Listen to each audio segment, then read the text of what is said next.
Here we go. Ladies and gentlemen, welcome in. Thank you so much for coming in off top. I see Tempest is ready. I love it. Tracy. Oh, I ain't never seen it spelled like that. Tracy Middleton was cracking. Thank you for being in here. Lawrence Fields.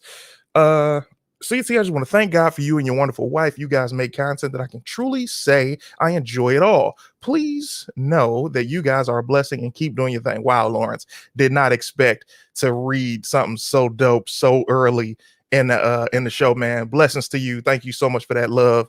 I'm ready to get it underway, man. I need to introduce y'all to my partner in crime. I'm doing this show with his brother from now on. He's my brother. He can't get no closer than family. He's the legendary. He's a movie star. I need this to be driven home because he is no longer, I don't think he's ever just been a comedian and an actor. He's a movie star. Ladies and gentlemen, the legendary Tone Bell. Hello, brother. What's happening? I'm trying to get my Nate J. You know, when Nate was on, I've been trying to get my, my intros in. Because Nate pulled, what did Nate do last? Nate came up like this. Nate came. Bro, what's happening? What's happening? CT. My brother CT. How's your day going, man? Man, it's going good, man. It's going good. I'm on East Coast right now. So, I'm just out here in New York, man. Just had an interesting set last night. It was fun. Where'd you perform? I was at a Chelsea Music Hall with Seth Herzog. Yeah, it was great, man. Told a quick story and worked on some new stuff. I'm working on this thing, CT, because I grew up in Decatur, Georgia. Yes. And my dad wasn't good at sports. He didn't play, he didn't watch, and so the only sport my dad would play in the front yard of me was frisbee. You know how hard it is to be a nigga in Decatur throwing a frisbee. So I'm working on this whole story about that. But yeah, it was fun, man. So yeah, it was good. How you doing? Bro, I truly am excited, man. I'm having an incredible day. And it led from last night. So last night, and I'm gonna make a post about this on my IG and Facebook shortly, but last night I'm streaming, I'm on Twitch, right? And the squad, man, namely Napalm Haru, Autumn Reed, Team CT all day, period, right? So okay. I get this package. Tangerine brings this package in, and she brings it in, and it was so. Let me reach this, bro. What do you mean the package? Like somebody sent you something? I can't reach it. Okay, but I will show you before. All that effort and we got nothing? Nothing, bro, because it's right over there. It's so far, but it's so close. I'm here, man. Get up there, grab it. We want to see it now. You done got right. You got a taste bud. We salivating at the mouth and everything. Come on, hook us up. Don't y'all want to see what he's talking about? Because I mean, you that long reach had me. My anticipation was built. Get the shit, CT. He out here gonna reach in and not bring nothing back. You can't just reach and bring nothing back. Tell him to. I can't wait till y'all see who else we got on the show because I'm a fan of all these people. Anyway, CT, how big is this package? What did you say? How big is it? Did you have to put it together? Bro, so last night I'm in the stream, we playing the game, and Tangerine comes in with the package. And she's like, open this. And I'm like, okay, what is it? And I see this. Oh, that's dope. Bro, from them, right? I cried on stream, Tone Bell. Oh, man. It was crazy. Oh, man. Sometimes you got to let it. Oh, man. Just heartfelt, because you never know when people are thinking about you when they're thinking about you, and it blew me away. Anyway, we about to get started. I'm sorry, I didn't realize it was that far away. Anyway, coming in. I was trying to hurry and rush and do it, but ladies and gentlemen, y'all know what's cracking. Bo Thompson, what it is.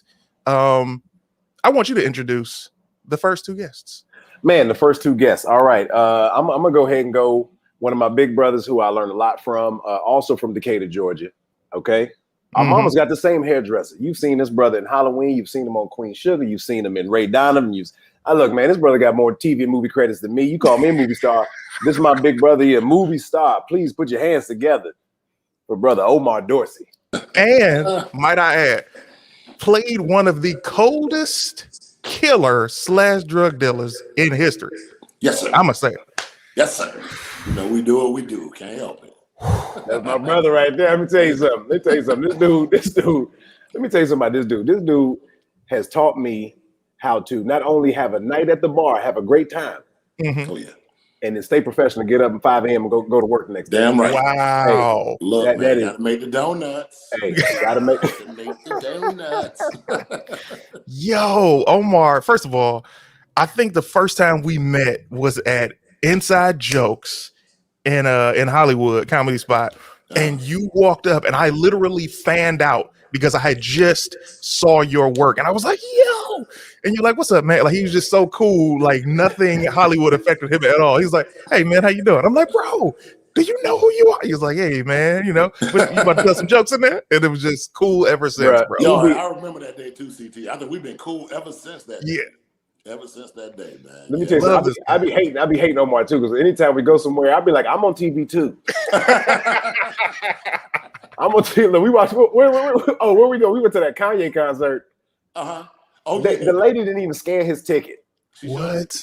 She didn't even scan this nigga's ticket. He walked up. She was like, "Oh my God, can I take a picture with you?" I was like, "Scan his ticket first." He is a paying customer, and she just. And we was with a bunch of niggas that was on TV, but she came out. And that's that Queen Sugar effect. That's the black women. That's that black woman effect, baby. That's the best fans in the world. The black woman. Speaking of a black woman. Speaking of it. Speaking of a black woman, this girl right here, this woman right here, also from Decatur, Georgia. Oh, get out of here, bro. Decatur, Georgia. Also from the east side. Okay. Also from the east side. She grew up about a half a mile from me. You seen on the Daily Show. Every stage, she got a new cartoon. Forgive me for getting the name of it, but look, she's winning right now. Movies on Netflix, movies on HBO, Comedy Central happened. I mean, look, this my little sister from Decatur, Georgia as well. The fro that don't stop flowing. Put your hands together for Dulce Sloan. Come on now. Introduction. Okay, there's a few things we have to adjust. One, I don't have anything on Netflix because Comedy Central won't let me. I seen something on Netflix. I seen something. Just leave it alone. I grew up mostly in Norcross. I didn't move and my mama lived in Stone Mountain. I don't know what part of Decatur Tom was talking about. He must be talking about the Stone Mountain part of Decatur. Bro, you cross South Harrison.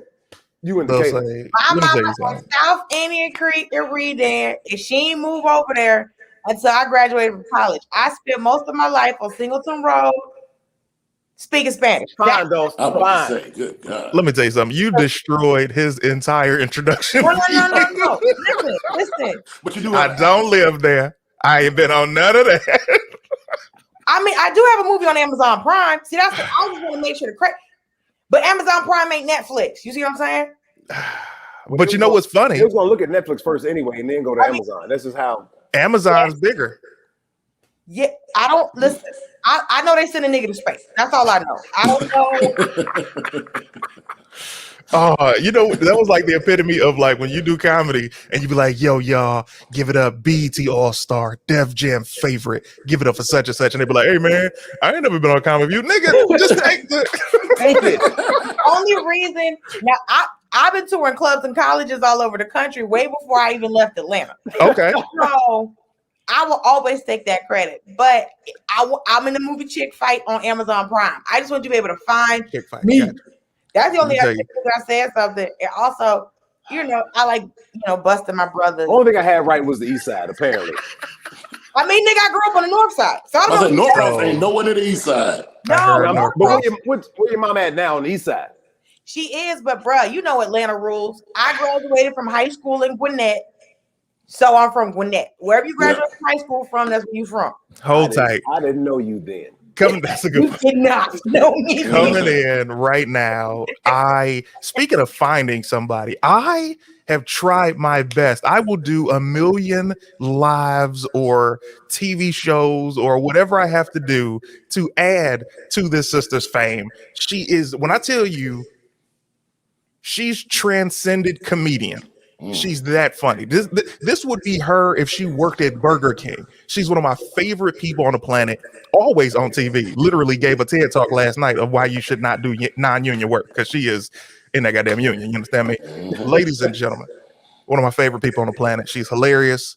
You gonna see her as but I call her Kalia. Ladies and gentlemen, Kalia McNeil. What up, baby girl? What's How you going feel? on, y'all? What's I want to put in happening? I got to put in my Atlanta ticket too. I went to Clark, Atlanta. That's right. I lived down the street from Lindbergh for about 8 years, so I'm with y'all. Sis is from Gwinnett, Tone. She from Gwinnett. Right. Look, I am sick of the abuse. If Miss Kalia went to Clark, Atlanta, no matter where she is, she's also from Atlanta now.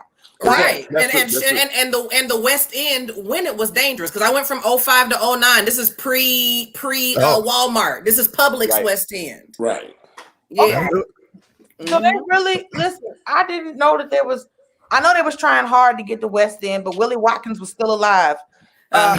Willie Watkins funeral home. Yes, You're like ma'am. a funeral home. Yeah. Is Willie Watkins still alive? Now I don't know if Willie Watkins is still alive, but I Now, know you that know already. You said rest in peace. there are a lot more clear people in the West End now. So the West End is much safer. There's a lot more people alive in the West End now. There's a whole Okay. beer garden in the West End.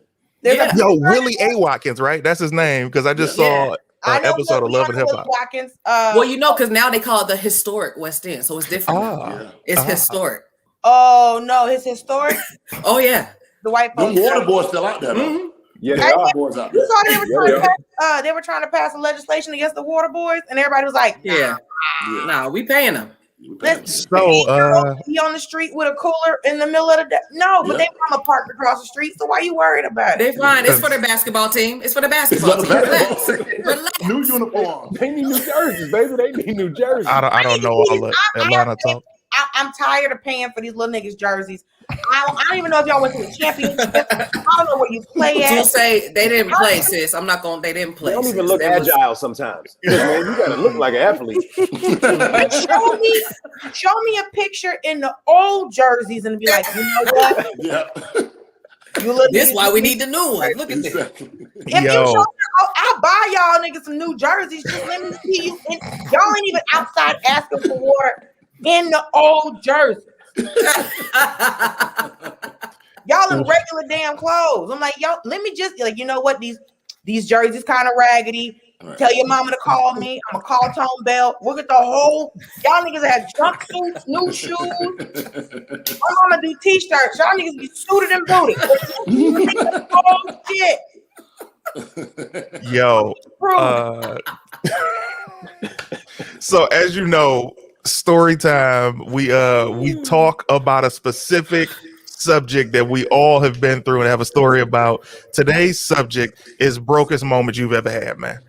Flat out. We've all been there. Everybody's thriving now. Praise the Lord. But there was a time where There was a we time. were not. So Yes. Dulce, if you would not mind. Okay, so listen, I never said to myself that I was broke. Even when I remember in college, I had $30 in my bank account one time, and I was like, damn, I got $30. So I've never let myself get in that mindset of being I don't have nothing, because I've always been able to pay my bills. I've always been able to eat. I might not have been eating great, but I had food. You know, she's not missing no meals, right? So I will say the less than funded moment that I had was there was a time in your girl's life where I don't know if y'all know about HPV, women be getting it, and because we get it from men. And I was hanging out with my homegirl in Orlando, and I got a very panicked call from my doctor, and she was like, "Oh my God, you got high risk HPV." I was like 20, like maybe like not even 25 yet, right? And she's like, "This will lead to cervical cancer. You have to go to the doctor because we have to do a screening on you." Mind you, I've not made a person. No one has escaped my body, so I was very worried about this situation, right? And No one has escaped my body. Go ahead. No one has entered the work on the planet Earth through me as a vessel. Not yet, Jesus, right? She's just hoping, she's praying, she's just waiting on a young man to shoot the club up. So, married first. Don't play that game. I ain't out here just taking anything. So, I'm supposed to go. The problem is, I no longer have a job, right? So, your girl was on unemployment, which means that I could no longer go back to the DeKalb medical women's center that I had gone to. Oh, thank you so much, Jamil. So that called me to tell me that I was in a predicament. So since I did not have a job and I didn't have any insurance, I was going to have to go to Grady. Now, if you know about Grady, listen. If I I was dating a dude who had a friend who worked at Grady. He was like, "Oh, if we ever have a kid, you can have your baby at Grady." I said, "No, sir. The only way I would have a baby at Grady is if I got shot while I was in labor. I'm not having a shot. Any type. Grady's a trauma hospital for a reason. They're maintenance. My brother had a tire, was changing a tire on a car. Car fell on his fucking hand. He's fine, right? Great. They put pins and all kinds of shit. You could, he was magnetic for a little bit, but that's fine. Now, everything good, right?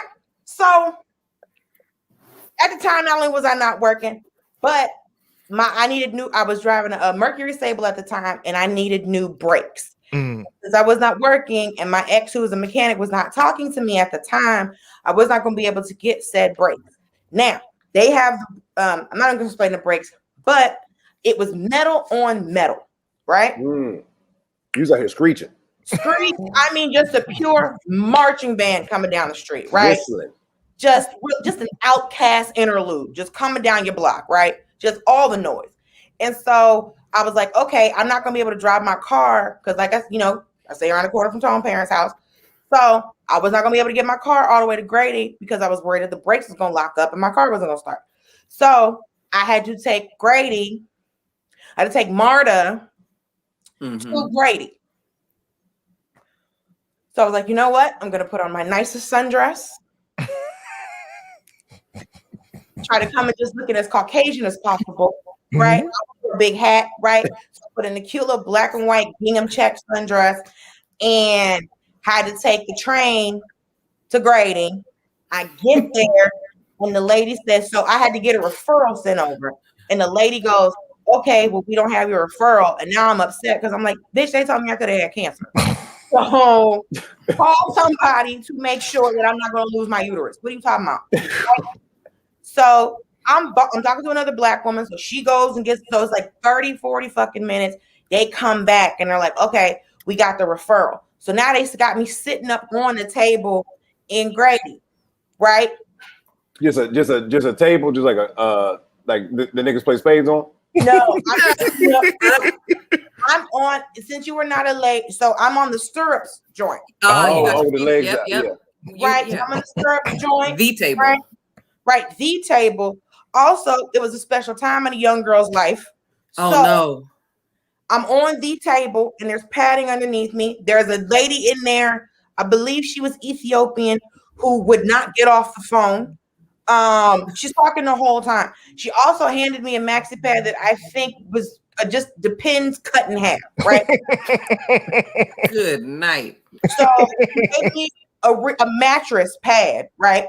So I'm sitting up on the table, and then people do not realize that I did not realize that Grady is a teaching hospital.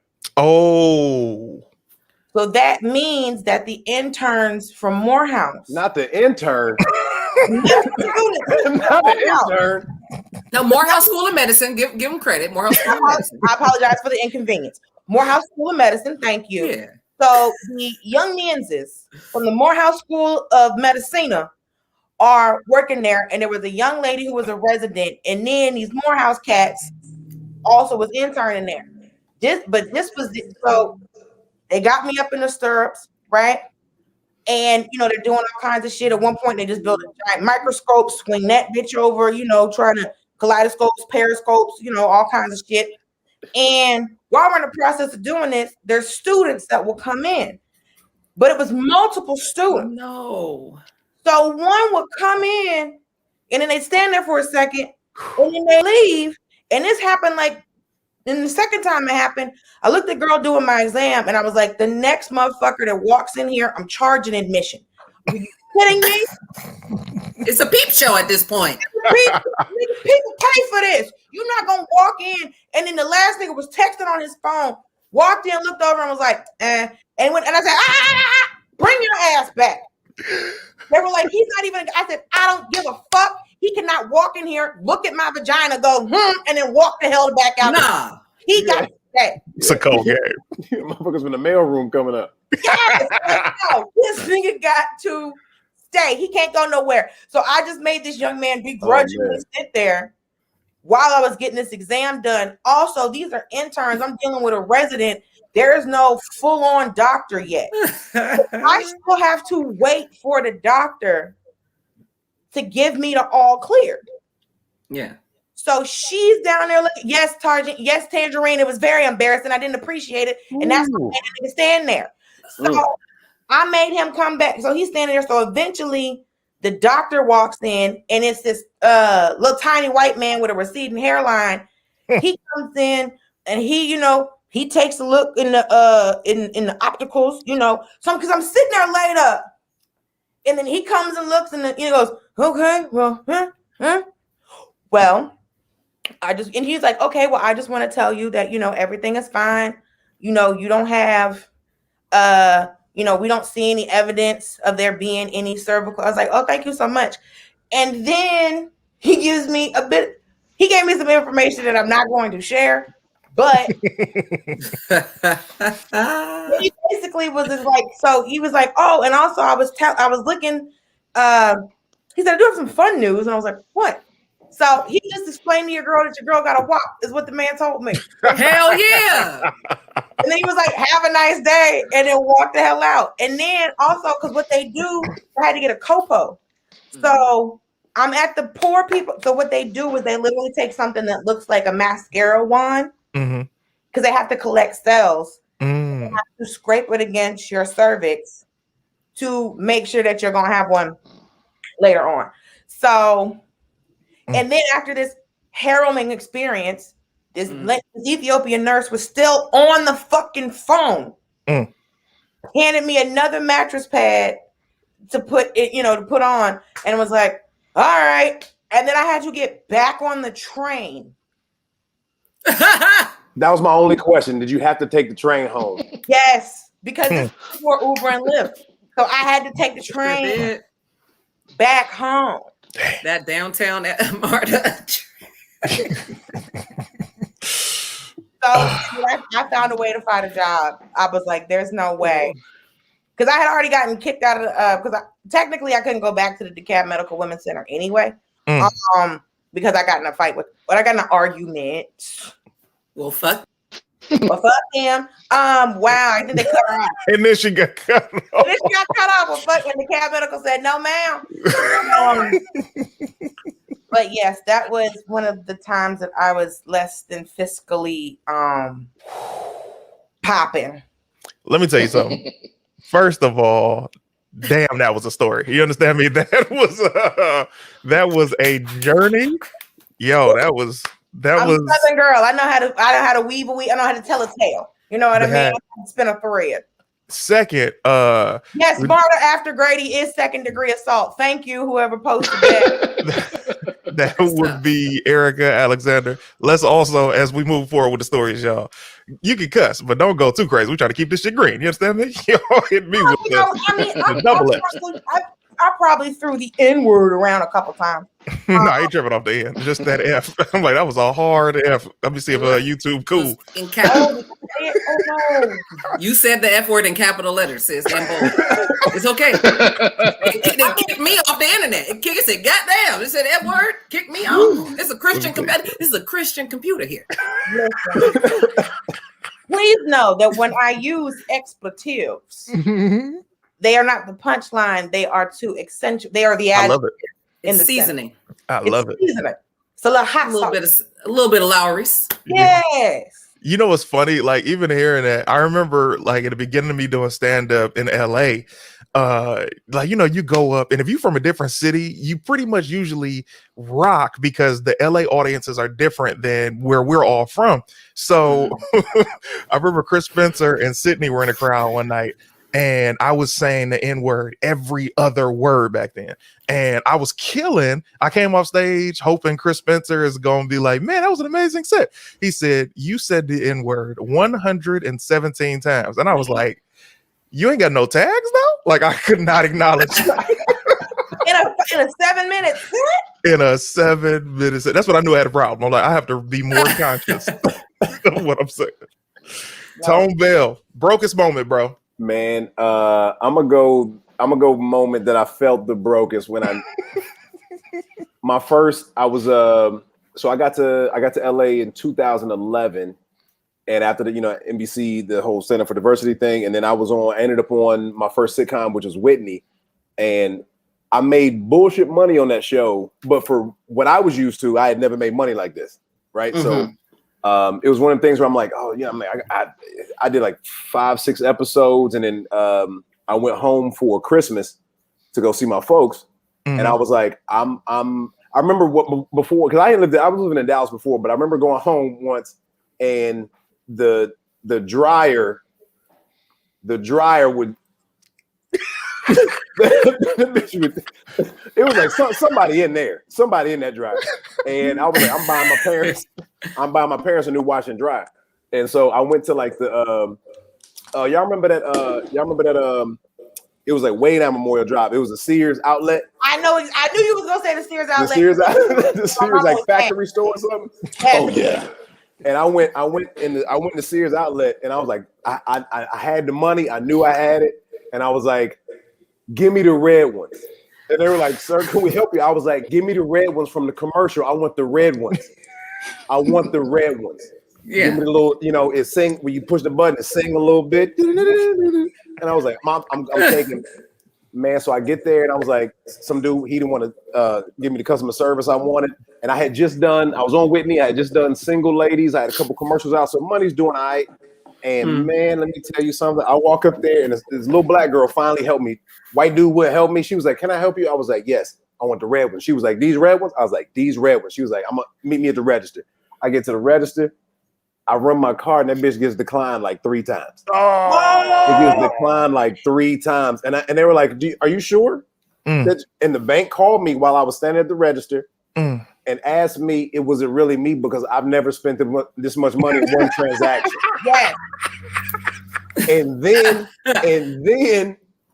people started recognizing me. I ain't not been recognized nowadays. And people's like, you the dude from Single Lady? Man, you on Whitney right now? I was like, nope, never done it. You on right Whitney now. Right now. Right now. Y'all wait till the card don't swipe, man. Why? And this is before Wachovia closed. Wachovia.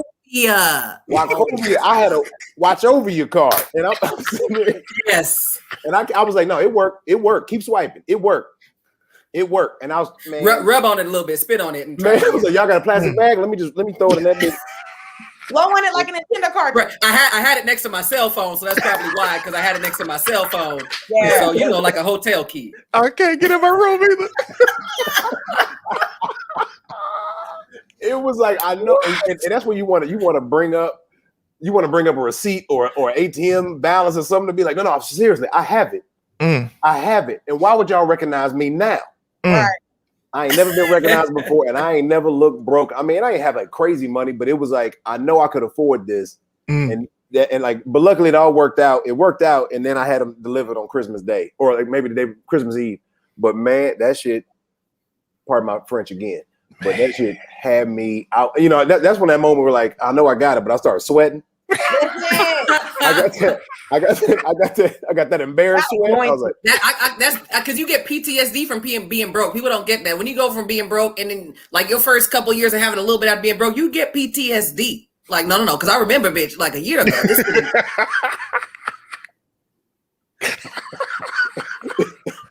Matter of fact, just give me the washerboard. I'm gonna just rub their clothes on the washerboard. Give me the washerboard. Well, give me just the red washerboard.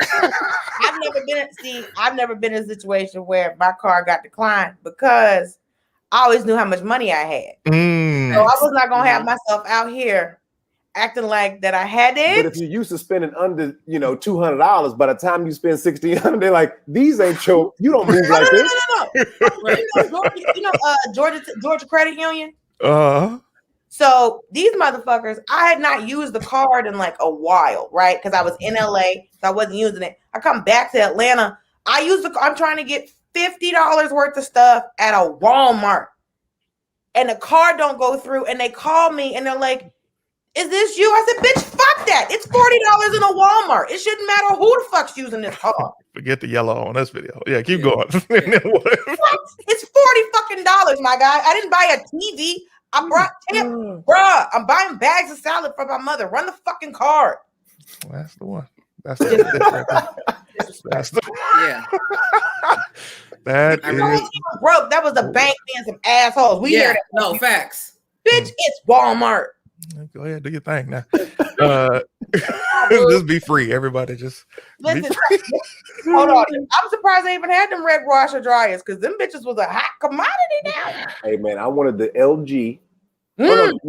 Yeah. I'm sorry, the LG or the GE. Or Kenmore. I knew the brands I wanted. Yeah. I knew the brands that I From the wanted. commercial. Yeah. Somebody said I didn't tell a broke story. Look, I said up front, it wasn't about me being broke. It was about me feeling broke. Yeah, man. A Let me bleach tell you button. something. Come on now. We are y'all listen, okay? You know what? I'm gonna go ahead and mute myself because y'all trying to act like y'all ain't here have a talk about the children. So look, man. You get mad in the traffic. Don't act like y'all don't be cussing with your kids in the car. Don't play me. No, you're cool with the cussing. I just want you to watch the hard F's in past. Now do whatever you want because it's a wrap on Eddie Green. But be free, baby girl. Do your thing. Is what I'm saying. I'm gonna hit you with a Tone Bell Clubhouse. I'm gonna go ahead and mute myself. Go ahead. The damage is done. That was my exit from Clubhouse. Hey, you know what? Let me just go ahead and mute myself. I'm just going to mute myself. Bro, that Clubhouse, man. Let me tell you how awkward that Clubhouse used to be. So, every app that comes out, everybody's like, "Yo, this is the newest thing, and this is about to be big," and da da da. And I blame Kevin Hart because if Kevin Hart wouldn't have mentioned Clubhouse in an interview, it wouldn't have blew up the way it did. So I get on there one night because I'm like, all right, let me see what this is all about.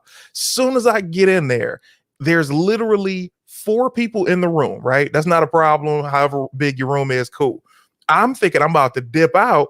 Somebody was like, "Hey, yo, CT up in here. What up, though, boy? Hey, man, look, man, we talking about," and I was like, okay. And then 15 people came in the middle of him asking the question. And you know me, bro, I'm political Mick Pollock face. You understand me? I'm trying my best not to give my true opinions on certain issues. And he asked something, bro, that I'm like, man, if this is recorded, they'll never let me back in. You understand me? And I was like, I got to get out of this. And then it just continued being like a group call. And I was like, I don't like that. I gave Clubhouse 10 weeks for myself. I was like, because as soon as I can see people again, I'm done with these dots. I'm letting this go back into the cloud. Yeah. I have not revisited, but it was nice to see y'all in the green room, in the dot green room. But other than that, I was out of there because my neighbors was complaining. I was on there at 3-4 o'clock in the morning. People was falling asleep. Yeah, people was falling asleep, waking up the Clubhouse. Yo, there was one room. I think Ty Davis was running it. That room was up for 3 days. Whoa! What? She just never turned it off. So like she would just set her phone down. She would go eat, come back, and then somebody else would be running the room, and then they would give it to something. So like they would just give whoever the moderator was. It would just change. There was one room that was up for 3 Wow. And I'm gonna tell you, crazy. I got on at like midnight. And I was probably on until 4 a.m. in the morning, and then left, went to bed, worked, just lived my life, and then came back. And I was like, how are y'all still on the same? It was like midnight again. Yeah. They was on there. But once everything started opening back up, comments was like, bang. People. Right. Yeah. Right. I think I tried to get Omar on Clubhouse. He was like, I ain't about this shit. Bro, I did a strong 10 minutes on that thing. Comprehensive life right here. A strong Yeah. team. I live in Atlanta. We was already outside. Yeah. Y'all never got inside. Never went inside. No. Y'all went inside Only when it rained. I call Omar sometimes. I'd be like, I was like, oh man, we was still outside. I call Omar when he was in Atlanta. I was like, man, that's what is it like? He had ambient sounds going. That sounds amazing. Stone Age, man. I was like, nah, this ain't my bag right here, baby. Yeah, it Atlanta just felt was legal? weird. Huh? That felt so weird. Go ahead, Dulce. Nah, Atlanta was like, yep, we fine. We fine. Look, It was a month. look. Just put some Robitussin on it. You be all right. I want to hear Omar broke moment because Omar, I was at one of his houses last week. One of, oh my goodness. One of them. Hey, well, One of? look, we done came a long way in the last 15 years, baby. Yes, sir. I mean, is Omar looking for a why? Bro, listen, man. I tell you this. That's why I'm laughing at you, Tom, because I'm like, when you said it's not a broke, so you felt broke. Like, boy, you live a real privileged life. Because my brother, I tell you what, about 15 years ago, dude, I was living with Shay. Shout out Shay I looked Roundtree. outside the window, and I saw these white folks coming from my car. Put it on the back. I called my mom. I said, Mom, I need to come home for a little while. So I flew back to Decatur. You got repo? Bro, my car was repoed. Flew back to Decatur. I intentionally did not sleep in my my childhood bed. I slept on the couch because I was like, I do not want to get comfortable. But I remember just walking around. My mom was giving me like, I'm 30 something. I'm 30 years old. My mom giving me $20 for some gas money and some allowance. And I'm walking around Tony Valley, looking on the ground, see if I can see $1 of 25 cents or something, so I can get me a black and mild. Not a black. Right. You got at that point, you have to. At that point, I was like, oh my God. I was like, man, what is my life like that? This is me after having a TV show on Fox. Damn. Yeah. You know what I'm saying? I was already on KVL. You know what I'm saying? I had done like these, I'd done a couple of things. But that writer's strike. Had you done Blindside yet? I was going through my first divorce. Damn. Had you done Blindside yet? No. So this is the time. Okay. So, I was at my mom's house for like maybe like a year or so. And then my ex-wife decided to join the military. So she left me with the 2 kids. So we all moved to my mama's house. Oh my. Can I check my wife off for now? Huh? Oh, this is years ago now. The Lord has been blessing lately because He knows my heart. Listen, dude, like I'm telling you, so I'm sitting there with 2 kids. They going to my old elementary school. I'm just shaking my head like, oh my goodness. Then one of my old agents from Atlanta called me and asked me like, where are you? So I was still in LA. I said, I'm in Atlanta. So she said, I got this audition for this movie. And it was for a movie that I was the lead. It was me and Mahershala were the 2 leads in. And I ended up getting that joint. And then like about a month or 2 later, I got The Blind Side. But man, listen, when I tell you, for that 6 or 7 months, I'm walking around Decatur looking I've never looked on the ground to see if I could see, if I could find 50 cents or whatever was left, man. I felt like such a loser, man. And this is like you were saying earlier, like, when you get to a certain height and then you just fall all the way down, that's Oh my what God. really hurts. Yeah. I was doing okay. I wasn't balling, but I had a little TV. I was making a couple dollars a week, you know what I'm saying? But man, when all that stuff went down, man, I was just like, I don't even know how to get back And up. you know what? That's one reason why I bought my parents the washer and dryer. I got them a stove. I got them a dishwasher because I was like, if I ever got to move back in, it's gonna be comfortable. this shit gonna work. Bro, I'm gonna tell you something, man. Yo, so this Christmas, It was a selfish purchase. New appliances and stuff. And it started off as I'm buying them new appliances. It ended up, I renovated the whole top floor of the house. And I said, look, man, y'all about 70, 75 years old, man. Y'all got a strong 10 left. Golly. Your boy might have to move back in. That's gonna be real comfortable for me. Your boy. So like I said, I want the TV room Oh, here. Mama, Daddy, shut up. There. Come on, we're gonna pull this carpet up. We're gonna pull this carpet up, see what's up under that. Put the picture of me right here on Queen Sugar. Put the picture of me on Queen Sugar right here. Daddy, shut up. Oh, bro. Kalia. Yeah, I had some rough ones, man. But boy, man. That happens when you've been around. That's what happens when you live in LA for too long, man. Absolutely. Ups and downs, man. But yeah, I stayed back at the crib for like about a year and a half, and then my mama kicked me out and go back to LA. So, and then I was sleeping on couches again.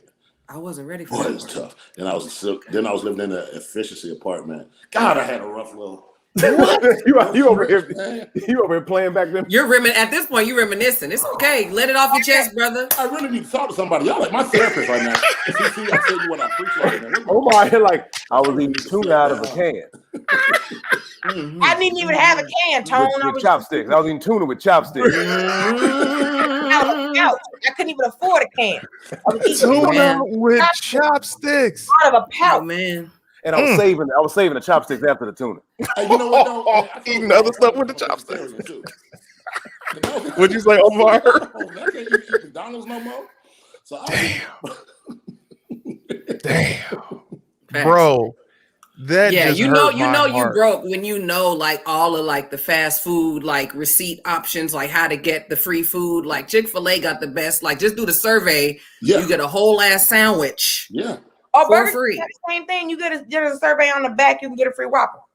Or when you know somebody hours that work there, be like, he always give me extra shit. Yeah. Right. Yeah. Right. I do that. So Jeffrey is Jeffrey not here? Oh, okay. I just wondered. No, I was just wondering. I used to have a hookup so strong, KFC on Jimmy Carter and Singleton Road, that if my boy wasn't there, they would still give me free food. Now that's what's up. Boy. That's what's up. No, you got grandfather. That's lit. Right. Yeah. So like, oh, Jose is not here. Grandfather.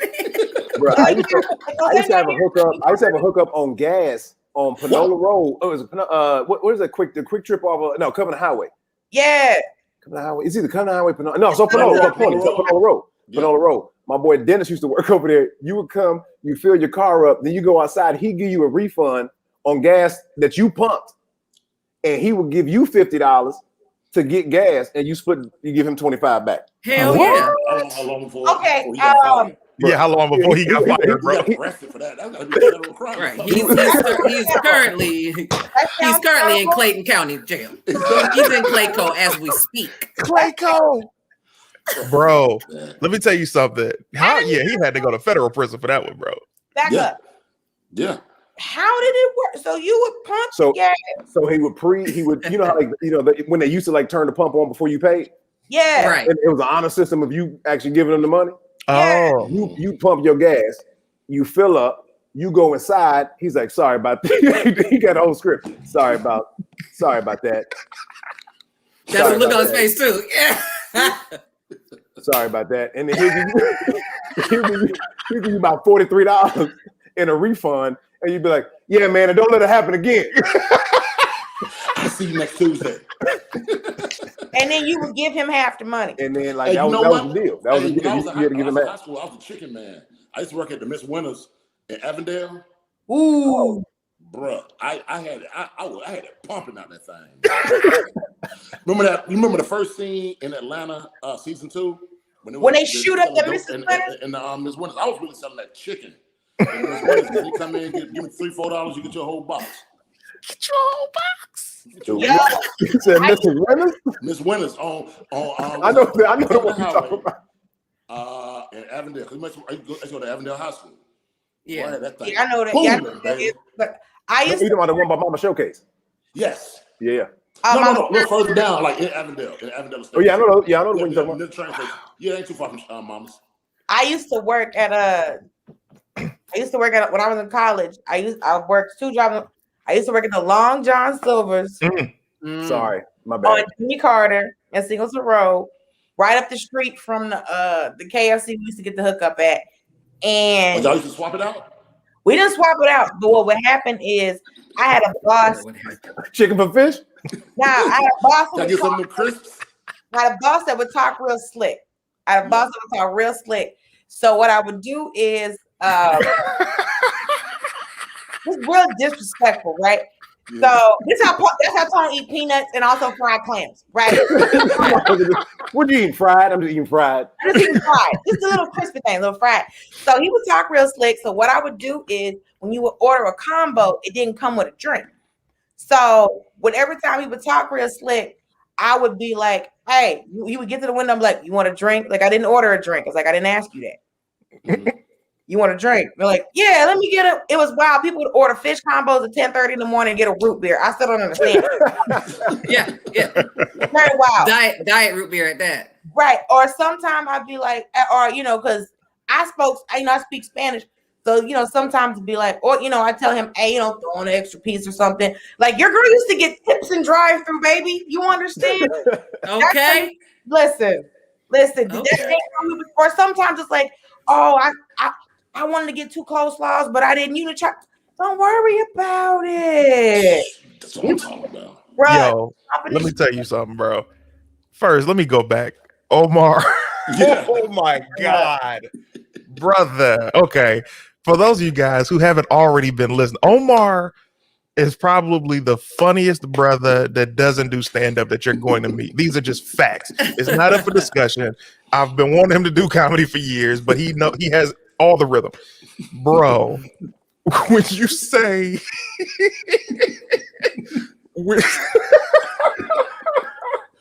bro, when you said you were looking for 50 Cent or something to get a black and mild. Wow. And then you made that black and mild last, didn't you? You that was at least 3 sittings. You got to make it last. You ration out that tobacco, bro. Oh God, Kalia, let me tell you something. So I'm seeing the credits, I'm seeing the residuals. You're killing it. You're doing rich people shit. You waking up early, going to spin class at 4 a.m. You're making the money. Okay, you're making your money. Give me your brokest moment, yo. Well, it's like, see, broke hit me from behind and then ran off somewhere because I grew up in Fairfield, California. I'm actually visiting home right now because I'm preparing for this comedy festival that they're doing out in Sacramento. And I grew up in Fairfield, California. It's as white as it sounds. I grew up well. I then went to Clark Atlanta University and stayed in Atlanta for a while, where money is long as slump. You hear me? Mm-hmm. Didn't know until I got to LA, because I remember when I first moved to LA, I was like, oh, okay, I was paying about $1,500 to live near Buckhead adjacent. I was like, okay, I'll budget for about 16 or so in LA. That was incorrect. That's not that didn't work out. Funny, but that's just hilarious. I'm that's like, LA, that it didn't work out like that. But I ended up getting my place or what have you, and I got into what you call a rent relationship. I went to, do y'all remember, or maybe, I don't know if everybody, I know you guys are in LA, or do you remember when they first did, I'm writing that down. when they first did the Coming to America pop-up at Fat Sal's in Hollywood? They had they made it a McDowell's restaurant. That first year, I remember I was broke as hell, and I was like, I really want to go. It looks fun, but it's $40, yeah, for a sandwich. And I get it, because it's the McDowell's sandwich. It's the Big Mick. My boy hit me up. Hey, Kalia, do you want to go to the McDowell's? Now, me, as a masculine presenting lesbian, I don't call myself a stud. And I don't call myself a stud mainly because of what Dulce was talking about. If I'm still sitting up in stirrups, I'm not no stud. Come on, lad. Come on, lad. If I'm still sitting up in stirrups, I ain't no stud. Look, let me tell you something. First of all, you put that in the frame like a prosthetic. I am impressed. It's the spin class. It's the spin class. It's spin. Like a prop. If I'm in spin class, just that. Oh. So I ain't no stud. However, some guys, they're not sure yet. So when my boy called me, he's like, you want to go to the McDowell's? I'm trying to figure out, like, are we going as homeboys, or are you taking me to McDowell's? Like, that's what I need to know. So, I play around about like, I want to go, but he's like, oh, Kalia, it's on me. If you're busy, I was like, I'm actually not busy. We can go. If it's not, if it's on you, I'm not busy. He takes me to the McDowell's. We're posting pictures on Instagram. Then the girl comments on his Instagram, like, who is that? And I'm looking at the comment. I'm like, well, it's me. So I slide the DM like, hey, it's me. We end up meeting each other. And I should have known before getting into this rent relationship. If you get into a rent relationship, you need the other person to make more than you. If you ain't got it. Okay. I know that now. So me and this young lady gets to talk, and we go on our first date. Our first date is at the Showgirls Strip Club off of the highway downtown LA. Now she's an LA girl, like a hood LA chick. Now, if you ain't never been a hood LA, it's nothing like them. And after this one, y'all can keep them. Like I'm damn near went white woman after this girl. So we go on our first date at this strip club. Now, when we pull up to the strip club, now she didn't know. I suggested it because at the time, Danny Ragg, who's also a comedian, Danny Ragg was DJing at this strip club. So I knew that I could get into the strip club for free. I had already hit Danny up. So we were going into the strip club for free. And, you know, I know I'm not obligated to buy no dance. So I really wasn't tripping. When we're sitting outside the strip club, she reaches in her purse and pulls out a big bottle of Andre. And I'm looking at her and she's like, well, let's just drink on this before we go into the strip club. And I'm trying to, I don't need her to know where my situation is at. So I need to act like flabbergasted. Like, oh, I was going to buy you drinks inside, but yeah, we could drink the Andre. It's no problem at all. You know. Was it Brute or was it Spumante? I believe it was Brute. Oh, yeah. I believe it was Brute. What Now, is Andre? say it again. What is Andre? Some cheap ass It is a champagne that tastes exactly how it sounds. Team CT clap for you, Maya. Thank you, baby. Like if Arbor Mist made champagne? No, Yes. is way better. Yeah, No, it's like a Miller High Life meat Like champagne. right. Miller High Life is a champagne of beers. And it tastes like it's in Well, a there you larger go. bottle. Andre. So Andre, we fast forward to the young lady moving in with me. This is a lesbian relationship. So this was about 2-3 days. So she moves in. Last night they move quick. Lesbians be moving quick. Because the reason lesbians move quick is because we've dealt with niggas before. We don't got time for that. Is you with it or not? Hell, you make them. We don't have time. I support that. Okay. So she moves in with me. Not bottom shelf. Stuff again, a lesbian relationship. She moves in with me. A month later, she moves out. So for that month that she was there, like I was cool because half the rent, half everything. She think I'm good. When I had to put her out, we start back talking again. She's like, "Hey, I want to go see Aladdin." Y'all remember when Aladdin came out with Will Smith? Why did you have to put her out? Wait, no, Tone, you're muted. Tone, you're muted. What's up, Tone? My bad. Time out. Wait. I'll answer questions. I answer questions. Go ahead. Why'd you put her Because out? I'm in it. I'm talk fly to on the me. wall in this relationship. So I done taken you through about 3-4 months. It's because I'm getting to the heart of the story. I had to give you the prelude. So y'all was together. Correct. Some rent came up. It was paid. You put her out. Y'all stopped talking, and then y'all started talking again. Well, I put her out because she, no shade if there's any LA hood women, but she was very well known, and I didn't know that because I was new to the city. So after living together and paying the rent together, I'm finding out that a lot more people knew her than just me. So she had to go. She's a great girl. Okay. Came up the element. But now the money's tight again because I'm covering rent and I'm paying for everything. But It ain't that bad. a few months later, we start talking again. Aladdin comes out. Aladdin with the Will Smith, right? She wants to go see Aladdin, and I'm like, okay. Now, she had all the physical attributes that I liked, so I'm like, I still would absolutely like to, dive in that. So yeah, I'll take you to go see Aladdin. I was like, I wanted to make it special. I even took her to see Aladdin at the El Capitan Theater. Now, for those who don't know, right? Everything, musical. So. And nobody ever took me there, so I ain't never seen it. But go ahead. So for those the El Capitan Theater, it's like a little premiere theater in Hollywood. That's where they do like all the Disney movies, like the premieres and stuff. Okay. So I took her to see Aladdin there. Now, the day of the movie, I had about $50 to my name, but I already had the tickets. Okay. So I wasn't tripping. My homegirl calls me that morning. The movie showed at about maybe 7:30. She calls me that morning. She's like, "Hey, Clea, I'm having an event for my group. It's these autistic children. They're musicians. We need a host." And I'm like, okay. Well, I have something going on. It's paid. Oh, well, what time is the event? Because this might work out for me. So she tells me the event is around 2:00, but it's in the Valley. At the time I lived in Inglewood. Okay. Oh. So All right. Woke up to car trouble, had to Uber to the event. So then I text her without, I don't want her to know that I'm broke. I'm talking about the homegirl that put me on for this show. Now we still have Aladdin. Aladdin is still looming. But now you gotta take an Uber, so you dipping into the 50. Dipping into it. Yes. Yes. I want to let y'all know that I'm a listener. Right. But before I dipped in, I text her and I'm like, hey, so when you pay me, can you just Cash App or Zelle me? Because I don't need cash. And I don't need a check. I need you to Cash App me or Zelle me. Because I'm going to just go ahead and put that right in the account.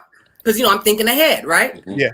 Yep. So I'm thinking I'm going to leave early enough. Because all of us, we've hosted events. If the event starts at 2:00, I'm probably going to get there around 1 or something. It's a nice event. I want to see what's going on. So I'm planning to leave early.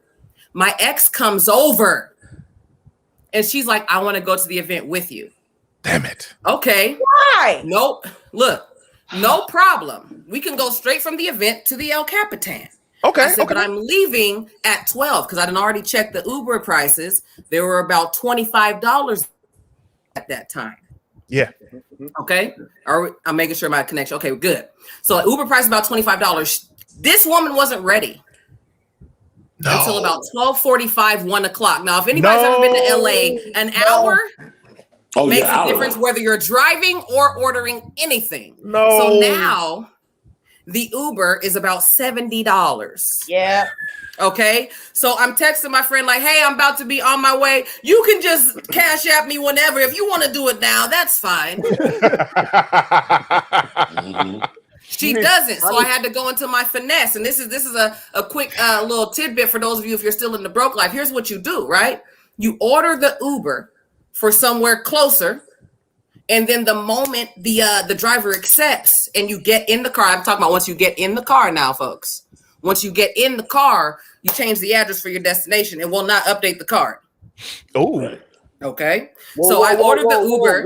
Life hack. That's a finesse. Life Life hack. hack. Life Life hack. hack. I'd like So to get back to you. So Amen. you called Uber. Let's say it's $50. Oh, let's say it's $25, but I need to go to a place that's $50 away. I get into the car.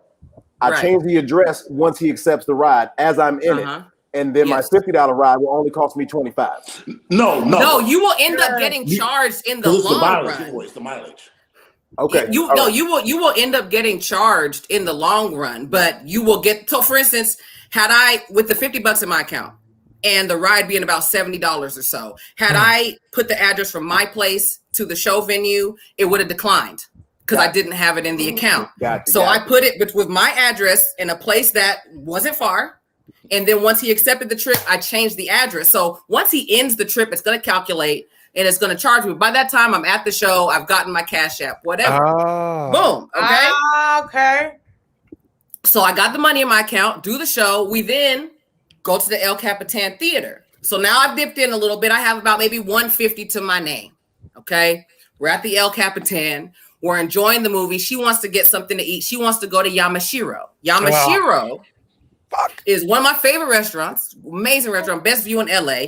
But I mean, go to Yamashiro comfortably. You're spending, something for yourself, to be comfortable out there.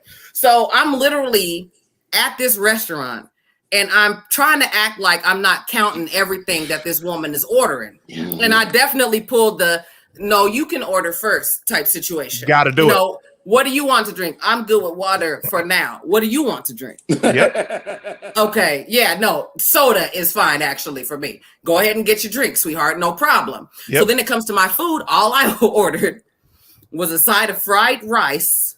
This is like a 5-star restaurant. I'm pissed. Yeah, miso soup. Not even.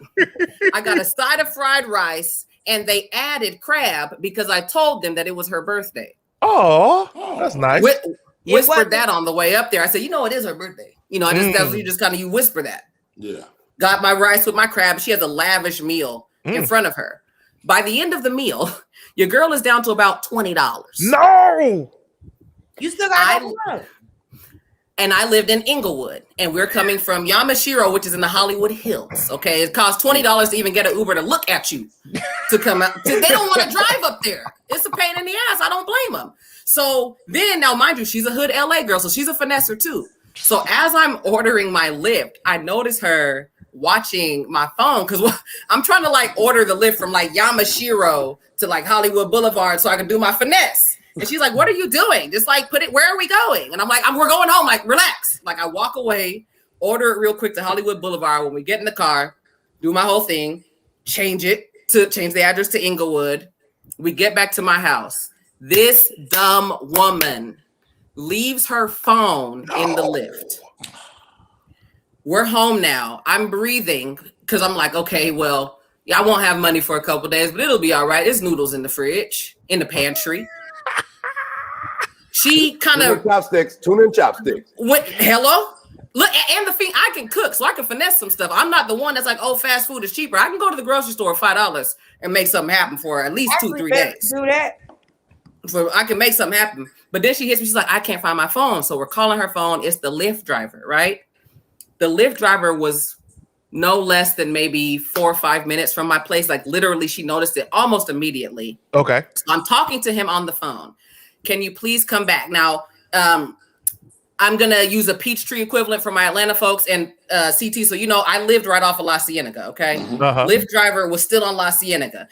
It would be no different than if I was on Peachtree and he had maybe 4 or 5 blocks down Peachtree. Like, I can still see your lights, nigga. It's dark outside. Right. You got your brakes on. I can see you.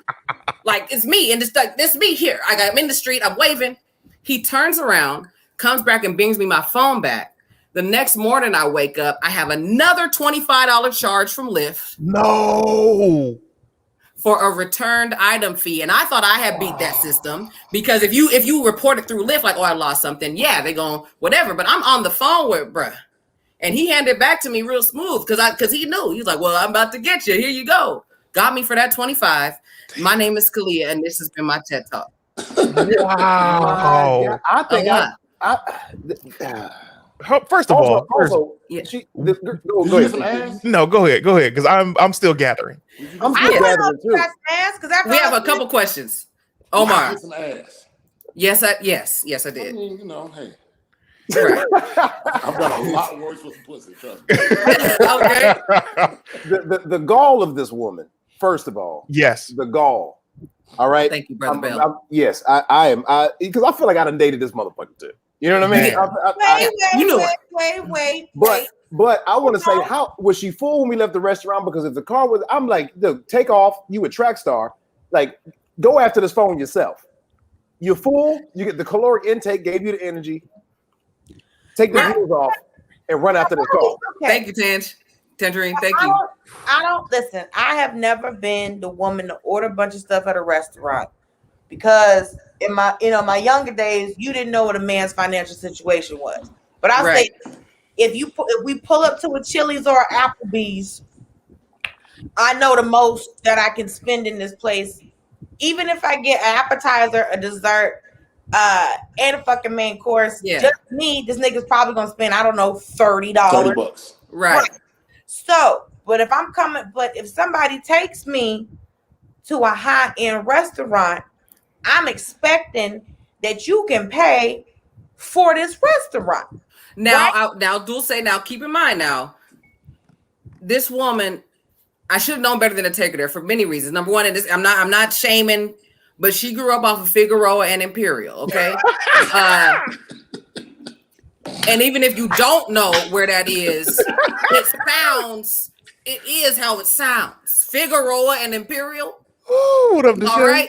Saying that to say, when we pulled up, we could have easily gotten away, with the Dave and Buster on Hollywood and Highland because it's on Hollywood and Highland and that's fancy.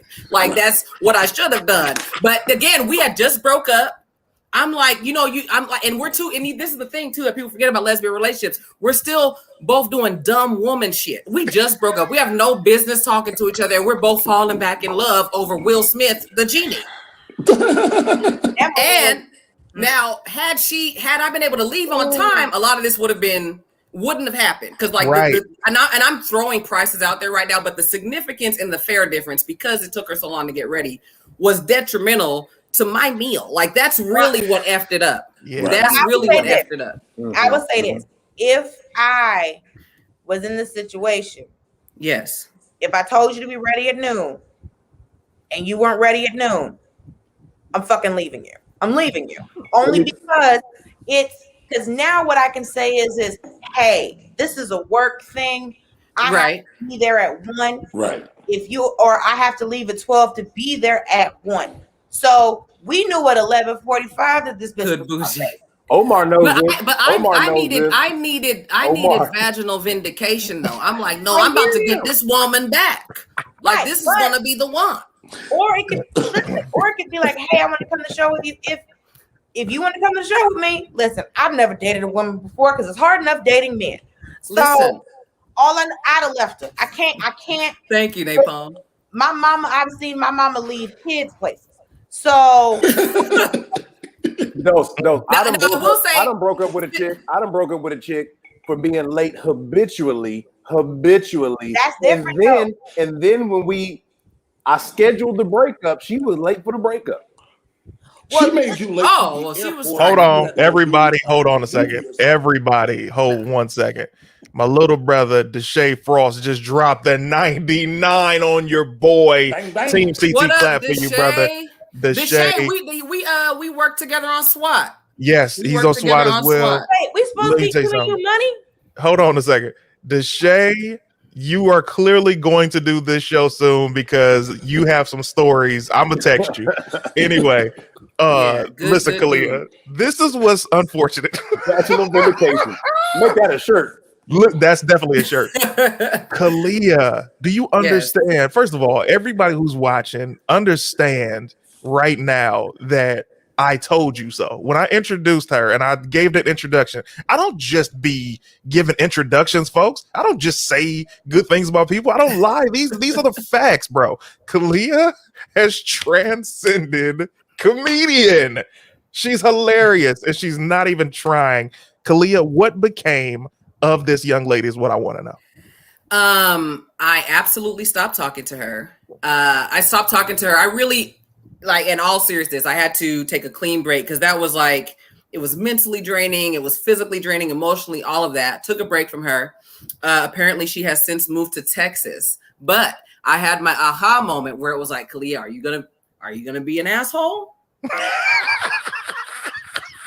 Or are you just going to say thank you and move it right along? So literally the next week, and this is also if you God fearing, then you about to shout. So the next week, I had just got a job with Lyft Corporate. Okay, I was working at their corporate offices. It was my 3rd day of work. My manager hit me up and she was like, "You have an audition for Crazy Ex-Girlfriend on the CW. It's on the lot." And I'm telling her, I'm like, I can't miss work. This is my 3rd day of work. Like, ask them if I can do a self-tape. This was pre-pandemic, obviously. So, I'm like, ask them if I can do a self-tape. She bites back at me. We're not going to get this opportunity again. Now, this manager has also since been fired. So, it's not work. We're not going to get this opportunity again. And I bit back. I said, well, if they're not going to let me do a self-tape, then that's not the opportunity for me. But I have to go to work. And you're like, if I haven't been booking, how the hell you think? Like, I have to go to work, ladies. Day 3, like, I'm not missing work. So I emailed them because, on the breakdown, you can look and sometimes they're like, oh, email if there's a schedule conflict or whatever. So I emailed them and I'm like, hey, is there any way that I could do a self-tape? Of course there is. Your back. They sent me an email back. They're like, yes, this needs to be in by 5 p.m. the next day. Now, of course, I would be at work that time. So that night, it was 8:00 at night. That night, I literally, now again, this story is broke. I didn't even have a tripod. I propped up my ironing board, and I had my MacBook right next to my ironing board. Didn't have time to call somebody to be my scene partner. I read my opposite lines into the MacBook, and then I just practiced the timing with the MacBook as my scene partner. Because she wants it. Been there. Shot the audition, sent it off, never thought about it again. Get the call, that, and now mind you, this is one episode, guest star, whatever. Got the call that we booked the episode. Great. I'm excited. Booked the episode. Then about 3 weeks later, they get a call. I don't know what you did, but they're writing you into the season. Oh! So I ended up recurring on the 4th season of Crazy Ex-Girlfriend quite a bit. So once the season drops, I get a phone call. Miss Thing. From a number that is not saved. I pick up Kalia. She like how Byron, like she was Kalia. Oh my God. Hello. Hello. Is this such and such? Girl. Oh my God, baby. Wait, hold on. Huh? No, this is Kalia. Same baby. What's your question? I just saw you on the show. I'm so proud of you. You know, I'm coming back to LA. We should link up. And I said, okay, well, I'm gonna be at the Comedy Store on such and such a day. Buy a ticket. What you mean we should link up? Absolutely not. I love when comedians tell motherfuckers, I'm sorry, people in their past to buy a ticket. That's the most. Yes. Like, of course you can come. Buy a ticket. Let me see the link. The number of people like, oh, you know what? I always thought you was gonna do it. I'm sorry, I don't remember who you are. right. One of the tickets to your shows, I can send you the link to the box office. Absolutely. It's like, look, I done spent time. I got a website now. Like, I'm not about to clear. Let me know when you have a next show. No, it's posted on Instagram. That's me letting you know. I have a website. Go visit it weekly. It'll be updated. It's updated. That lets you know when your next show is. Runs right through me. Well, let me know when your next show is. Go on. No. I don't know you well enough. It runs through. The only people that I give personal attention to like that are my parents when I do shows in the Bay Area, because sending them a link is like sending them to space. Like, Mom, we gonna be at Tommy T's. I got it covered. I got it covered. Mom, just pull up to Tommy T's. From the door. You gotta go get them from the door, because they'll be like, I'm here. I'm tone dead. I'm tone dead. Mom, come on, Mom. Mom, come on. We be in the green room. I know in the green room. I don't always like to come out and talk to people after shows. Yeah. Sometimes, like, listen, I done 2-3 shows tonight. I really don't want to talk to y'all. If my mama's backstage, oh, you not gonna go and talk to nobody? No, ma'am, I don't want to talk. Oh, but they came to see you. Mama, I don't want to go. But do you know what my mother did one day, Tom? Pardon? I was hosting for Bobcat Goldthwait at the Skull. And I remember you was doing that. I was hosting for Bobcat Goldthwait at the Skull. That was my very first stage. My mother happened to come to the show. And which is why Bobcat Goldthwait to this day loves my mother.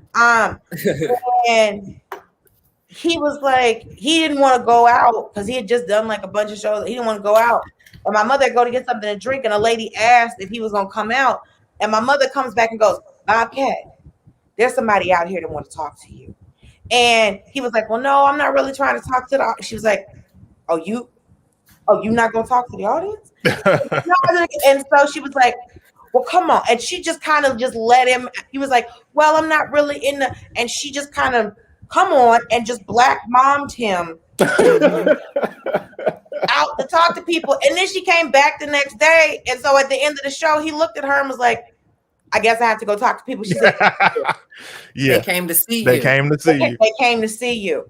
You know what's funny? That'd be my favorite part. Like, I don't even, if I'm being honest with you, bro, if I'm being 100% honest, I only 20% of me wants to do the show in general. The 80% is me wanting to talk to the people that came to see me. I just want to do that.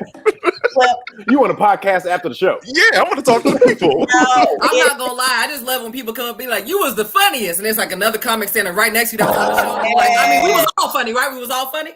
You're horrible. I can say when you're headlining, it's a different. Like when you're on like a show with like other people. Like if you're not headlining, you're just like a showcase show or whatever. Yeah. Somebody being like, "Oh, you were the funniest." It's like, "Oh man, thanks." But when you're headlining and people, because like people come to the shows like they've seen me on Daily Show or they see me on this, they see me on that. Mm-hmm. They don't know. One, white women don't know how to not touch somebody. Two, they just can't. They don't know how. They don't have not to do it. Just very touchy, right? Yeah. And also, people don't know. They know me from watching me on TV. I don't know them. Right. So now it's so funny. Thank you so much for coming. Oh my God, this was so great. Thank you so much for coming. And then now we're standing there and they're wanting me to give them a friend interaction, but I don't know who they are.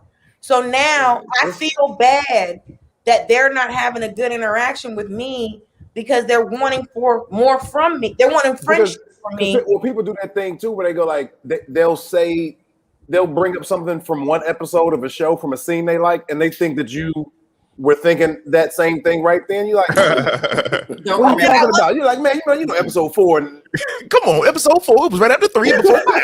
Right. And I go, oh man, I love that piece that you did on Daily Show. And I'm like, which? Pull up the clip. Let me see. Tell me I forgot all about it. Hold on a second. Hold on. I got it. Hold on. Right. Well, you know what? You know what's funny? I will give you this, and I understand what you're saying, Dulce, but I want you to take this with you. So, or let me ask this. It wasn't a teachable moment. This was me the bitch, okay? You want to talk to these niggas and you don't want to get that nigga. Let me ask you this, and then you give me your answer, and that'll like determine this next part. So the question is, did you just literally go into headlining after all of the television appearances, or were you headlining before you got on TV when it was like hard to get the space to headline? I was headlining colleges 2 years before I got Daily Show. So I was headlining colleges, but the only way I was able, this is what I'm saying, the only way these clubs would let me headline is if I had a bigger credit. These white boys, they headline after one Conan set, right? Yeah. But it was the show that got me able to headline. I'm fully aware of the fact that doing the show is how I'm able to headline. All I'm saying is that a lot of times it makes me feel bad because I can feel that they want something from me that I can't give them when all I was required to give them was an hour of stand-up that they paid for. Right. So let me say this. This is why I asked. Right. This is why I asked. So and all of our experiences are different, and this is not me mansplaining or coming at you in a way or anything, but let me just give you this. So for me, the eye roll. I'm taking it back, and I didn't turn my camera off because the whole point of the end of your statement is try to make me change my mind, and it's not going to happen. So go ahead. Not at all. I'm not even trying to change your mind. I'm just telling you, I'm not even talking as a comedian. I'm talking as a fan. So for me, it's like, yo, I don't really get a chance to meet people like a Tone Bell or a Dulce or a Kalia or a Omar. So, oh shit, you're coming to my town. You are making me so excited because I'm such a fan of yours on whatever I see you on. And now that you're here, I might want to pay extra to get the meet and greet, or I want to just get a seat closer to you. And yes, you're only meet and greet?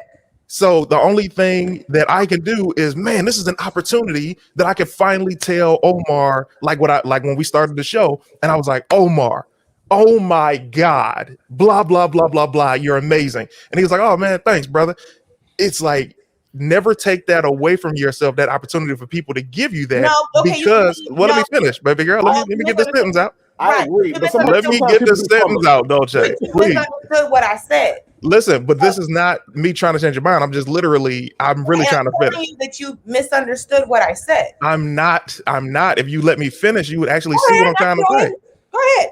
All right. Go ahead. So what I'm saying is, from a fan's perspective, I haven't even talked to you as a headlining comedian or anything. I'm just telling you from a fan's perspective. It's like, yo, I know this person gets hit up all the time. I would love just a second to just tell her how amazing she is. So if it's like that particular night, if it's like, hey guys, y'all take care, and it's like you walk out, it's like, fuck, I'm never going to get the opportunity to say this groundbreaking moment that I felt that I could tell you, because you're entitled to not want to meet anybody, and nobody should have to be able to change your mind for that. But I'm just telling you from a fan's perspective, the people that love you, what about them? Can I say something? Please. It could be that way for a fan, but it could also be a person who could be a stalker or freak. I got me and Tony, really true friend, right? He's the most famous Negro on planet Earth right now. He don't take pictures with anybody. He don't sign anything. He's a fucking superhero. What? He don't take. But we like he's my best friend. We hang out. We're together all the time, and I'll take pictures and stuff. We were in Europe And he was like, if I take a picture with one person, you know what's gonna happen? Everybody in won't. here is gonna take one Right. picture. So he has set a standard of not taking pictures with people and not, no autographs and no talking to people. If you're at a club, you're talking to somebody, whatever, and keep it moving.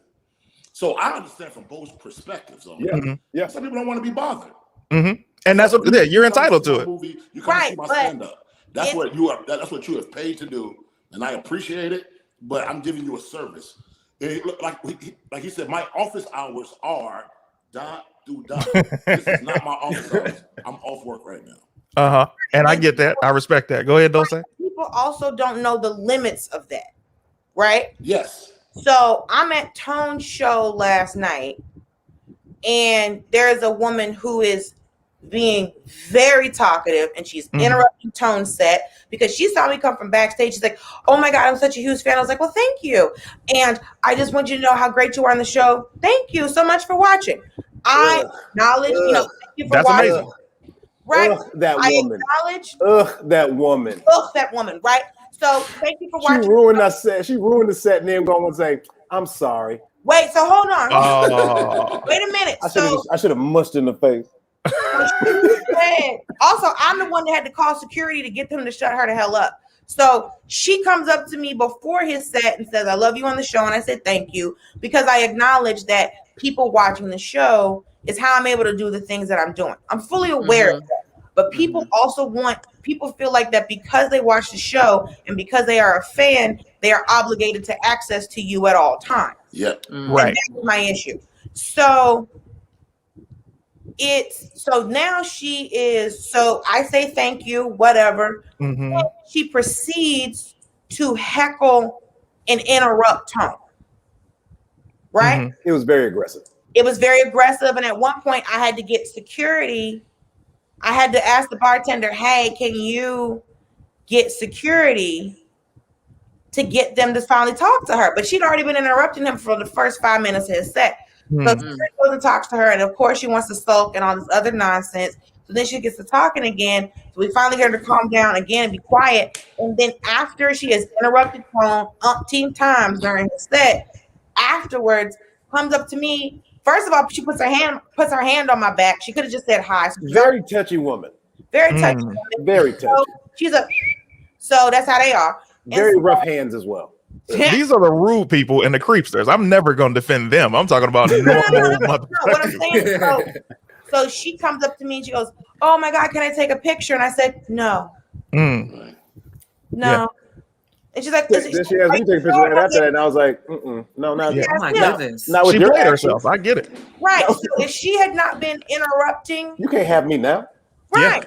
And also, there's a lot of times where people come up to you, and I realized that a lot of times when people have that nervous energy, sometimes they want to take a picture, but they don't want to ask. Right. So a lot of times it's, "Oh my God, I'm such a huge fan. Thank you so much. I love you on the show. Thank you so much." And then it's just kind of like they don't know what, and I was like, I'll go, "Do you want a picture?" And they'll go, "Oh my God, yes, thank you so much." But I had to learn how to read people. Right. Sometimes people just want a photo. Yeah. Her hands were rough, like she ain't never heard of lotion. Well, the way Dulce described her, she may not have heard of her. She was a rough lady. Her hair was dry. So all I'm saying is that if there's no set meet and greet, don't expect a meet and greet.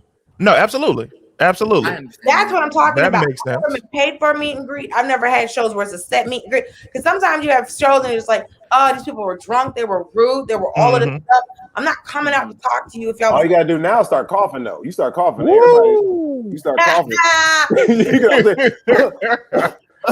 It's a wrap. Picture. Shoot. So yeah, I do understand that people, they do want to meet you and they want to go through, all of that. But I had 2 shows tonight. I could have flown in that day. You, as a fan, came to see me do stand-up. And I gave you stand-up.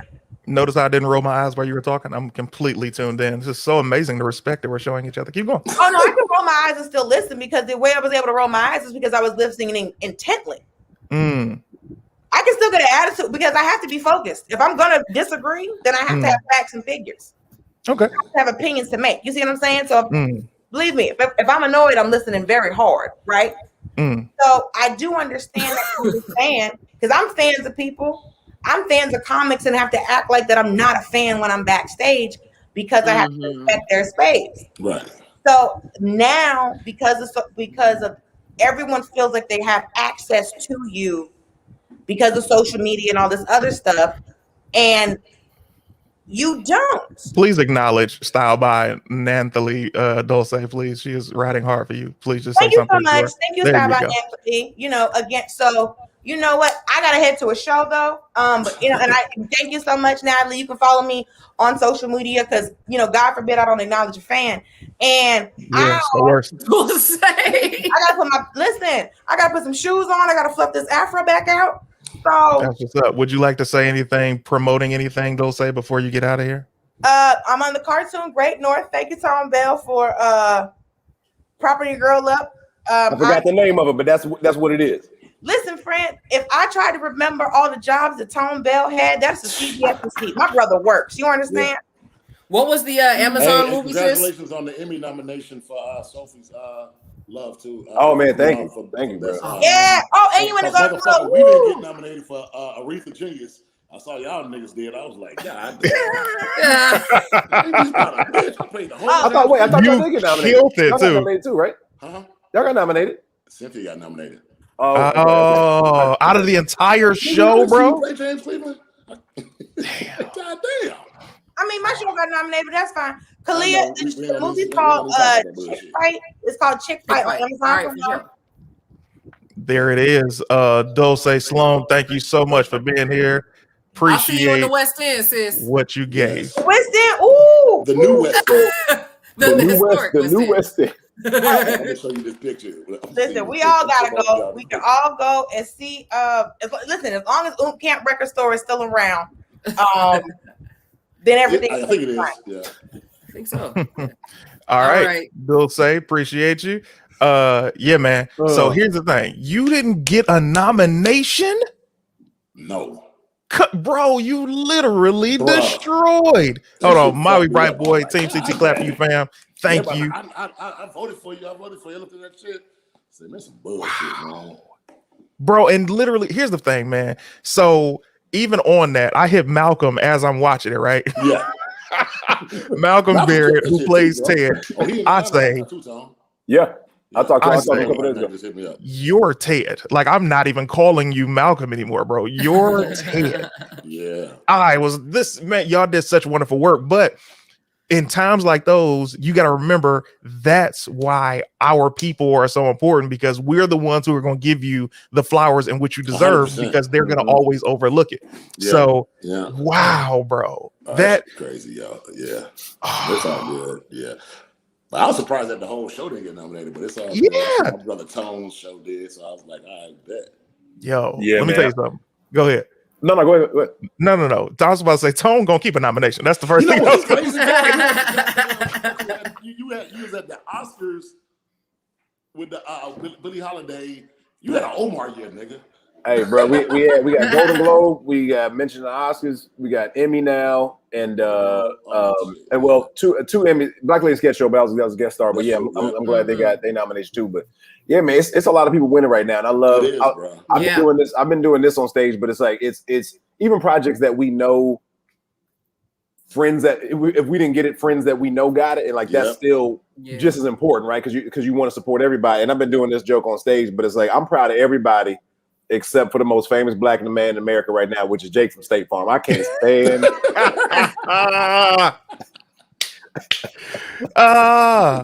Bro. But man, I love everybody winning, man, and I love it. I love it. Yeah, I literally, my mom was out here a couple months ago kicking it with me, and we had the car wash, and he's there, right?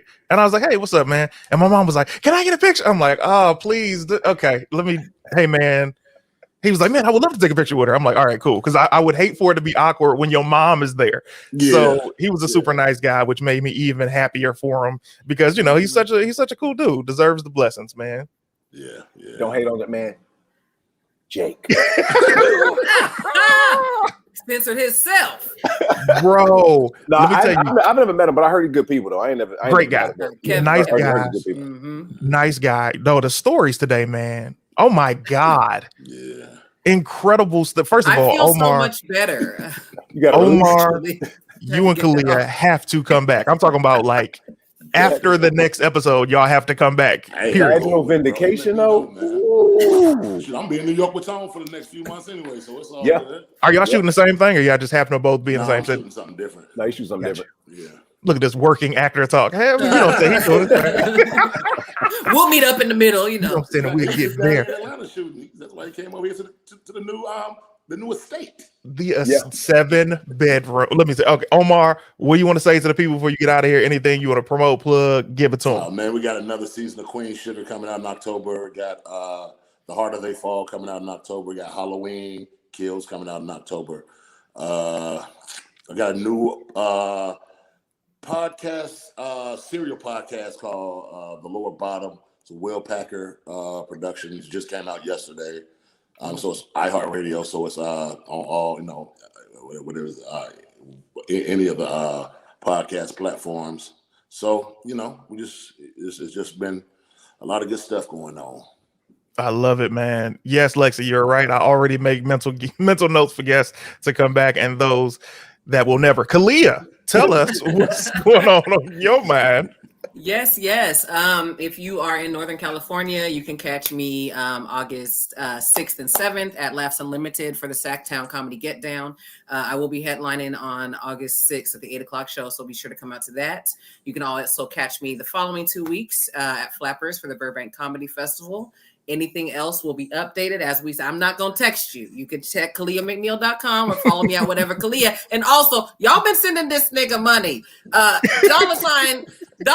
Kalia ENT. That is not a joke. Put your name, change your name to your Cash app right there. I know now, because exactly. Y'all out here, Deshae, we rode in the van together to set. Deshae, I had waves then. I did the whole George Floyd speech. George Floyd. You remember that? We cried. Hold on, because Deshae, hello, you can, hello. We co-stars at this point. You change your name for real. There it is. I love it. Everybody watching the replay, make sure you hit Kalia's Cash app is right there. Yeah, man. Let me tell you something, bro. Before we even finish this episode, Maui Bright Boy, appreciate you. Team CT Clap, my guy. Thank you so much, bro.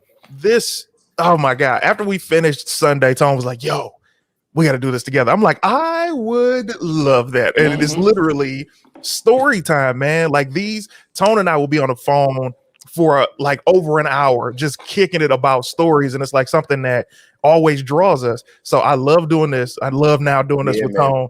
Tone, give me your thoughts, brother. Hey man, it's fun because everybody's come from somewhere and everybody has a take on something, man. And Kalia, like I knew of you but didn't know you this well until this. But man, let me tell you something. Like I am a fan now. I'm a fan. And I talk to me and Omar talk all the time. CT, when we drop in, we go hard when we drop in. Every couple weeks, every couple of months, we go hard. Man, this is I love the vigor that's in people, and it's cool because the story that everybody has, wherever you're coming from, you get a little nugget of somebody to take with you to go, oh man, I'm not just like this person. I'm not too different from this person. And like the take is always unique, and I love it, man. So I can't wait till we keep doing this. I'm excited for it. Man, it's the best, bro. It's so therapeutic. Like Omar telling that story. First of all, if you didn't notice, I didn't go because I couldn't follow Kalia. That's number one. Number two, I was like, I'm not even gonna do this to myself. But like Omar's story was so inspirational because we all have been there. Like Tone told y'all about the car declining, but he didn't tell y'all about him having roommates and him literally not having bread. So believe me, he's had broke moments, but that was just a particular story. But bro, Omar, going back to your mom, the kids coming, that wife, oh my God, brother. Yeah, man. Believe in faith, man, and works. Sure. And all but also, of that. Also, you know what's crazy too? Always like it's like that. CT, I know we all recognize this, but that moment that you said about not even wanting to sleep in your childhood bedroom because you don't want to get you do not want to get comfortable in there. Exactly. Right. I need to be Man, I'm growing it out now. Leave my hair alone. Leave my hair alone. I'm not gonna re-dye it. I'm not look, whatever. But that's a mental trick you have to do with yourself. You have to go, man. I am not gonna sleep in full twin bed no more, and I'm not gonna like it. Right, bro. I'm gonna sleep on the couch. I'm giving myself 8 months. That's all I got. Yeah. You know what I mean? My mom, I remember before we moved out of so my mom owns, this is her second house she's owned. The first house she owned, it was like a summer in between us living in an apartment and moving into this house.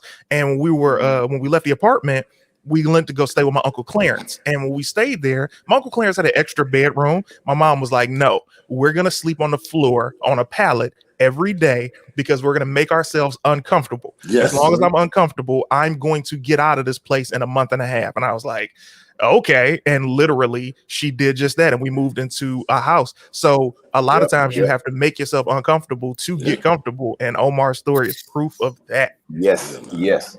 Whew. Absolutely. Ladies and gentlemen, this has been another episode of Storytime. We'll be back. Tone and I'll tell you, we'll be back soon. We'll let you know. Man, this is incredible, man. Thank y'all so much. Appreciate all y'all, man. Thank you for your time. Everybody in the comments, thank y'all. Thanks for everybody. Follow everybody. Follow Omar. Follow Tone. Follow Kalia. I'm telling y'all, man. Woo! Honored to have y'all. Team CT all day.